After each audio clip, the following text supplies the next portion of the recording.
welcome back to the Ringer 57 YouTube channel. Today's video is more a question than a video. I'm starting the port work on Susie. I've dug into it already today. So I want to know you guys' opinion, and I'm going to give you a quick update of what I've already got done. Do you guys want to see more porting videos? I think I did 7 of them last year, and it's really all the same stuff. I'm just working the intake side, and I might open the exhaust side up a little bit more just because I left a lot of meat, and I've gotten a little more confident in my skills since then. So let me know. But here's the update video, guys. Alright guys, and here is the stock intake ports. You see the black ring around it. That is where I placed the intake boot on it, bolted it down, and just spritzed some black spray paint in there. That's why it's kind of dark in there. It gives me a rough ring. I don't go all the way to the outside of the ring. I'll blend that in by hand later. I've already done it on these two over here. But there's the stock from the intake side. There's after I've hogged it out to match and started working it with 80 grit. And there's after I've done my digging and just started blending with 80 grit. Most of the digging is done with aluminum carbides. Aluminum cutting carbides. They're large flute. See, I'm going to turn the light on for you guys. I can't see squat. I gotta make it real clear. There you go. Stock. This is the most worked. It's got a little bit of blending left to do, but not a lot. You see the little red marks? Those are my marks of where I need to blend things in and smooth them out and finalize the lip transition between the runner and the bowl. This one, I got a lot of bigger marks. I only just got done making the big cut right here where I took this V. You see the blade now has a slight curve to it.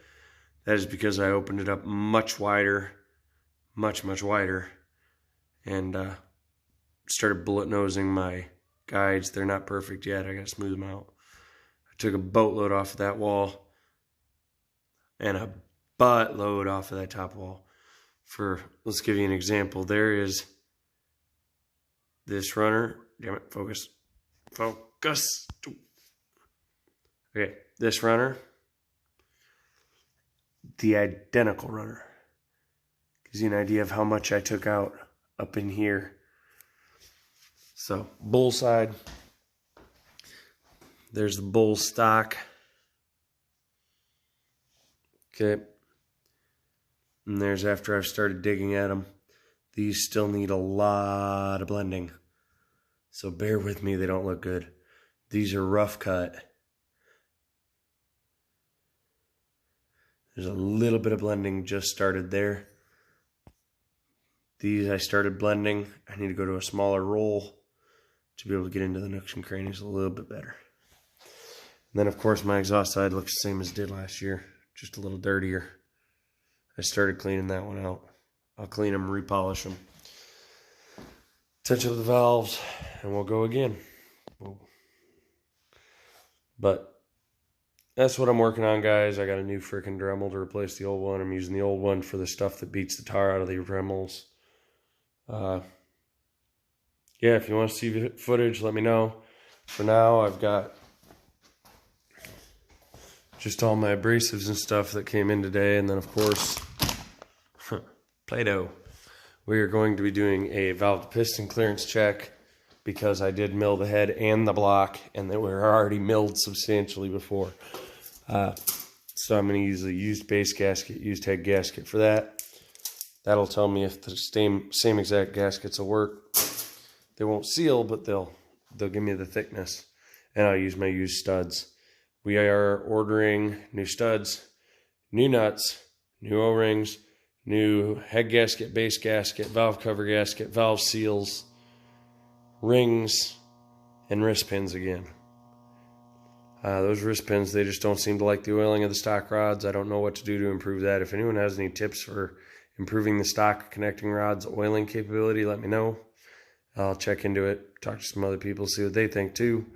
But yeah, otherwise, underneath here, she's still just as shiny as the day I put her away. Them pistons still look like freaking new. Thanks for watching, guys. sounds like I'm going to be falling back to working 7-10 hour days a week for a while here. The good news, I was able to slip some vacation in there, so I'm taking the next 2 weekends off. We'll see what we can get done in that time frame. I'd like to get Susie running and ready for a dyno run sometime in January, February. The target goal is January. I already talked to Dennis, and hopefully we can get it in there, get it on the dyno. Run the base map out again because I just screwed up the frickin' engine map again because I ported it. The flow is going to change entirely. And then we're going to go ahead and spray the town down. We'll spray 50% and then we'll slam it. One good time. If it don't blow up, we're good. If it does blow up, well, we found a limit. Hopefully with the work I'm doing now and the work I did through the season, we had 134 horsepower. Last year on the dyno with GSX-R, 600 throttle bodies, no porting, no opening anything up except the exhaust, and the cams were out of angle. They're improperly degreed. They are now degreed. We have opened up a whole boatload more flow to the point I had to go with bigger injectors. And yeah, I've learned a lot about this bike this year. I should be able to top 150 plus horsepower on motor. If I can top 150, that means I'll be 275 on 70% of my spray. And if I hit 100%, I'm going to be right in the area of sending this motor to the moon, which is not the goal. This summer, I want to put a big motor in it. I got the block. I got the freaking core motor. I just got to get rods, pistons, buttload of machine work, and get it together, guys. Studs, the works. That motor will be able to handle anything and everything I want to throw at it. We were looking at a nitrous tune of upwards of 400 horsepower, and then hopefully that'll take the record. Now, I have settled on the fact that once I hit the record with Susie, she's going back way down and become a bracket bike. She'll probably become Junior's race bike. I'll still race her just for shits and giggles. Dragonfly over here is probably not getting sold at this point. We'll see how time goes, but with the goals that Junior has, I don't see it being something he needs to feasibly purchase unless he chooses. That's the case, we'll be building Dragonfly up.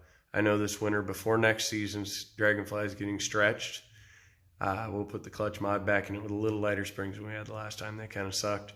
And might do a double intake cam mod, probably. I want to see if I can't get up there in the 240 horsepower range on this motor, and I don't know if I can do it, but I'm gonna find a way. If I port the head, a few other things. On spray, I want to be able to hit 240. I'd like to be upwards of 175, 180 horsepower on motor. Thanks for watching, guys. I hope you enjoyed the video. I know I'm a little monotone. I lost my voice. Thanks for sticking with me. Hopefully there'll be more videos to come soon.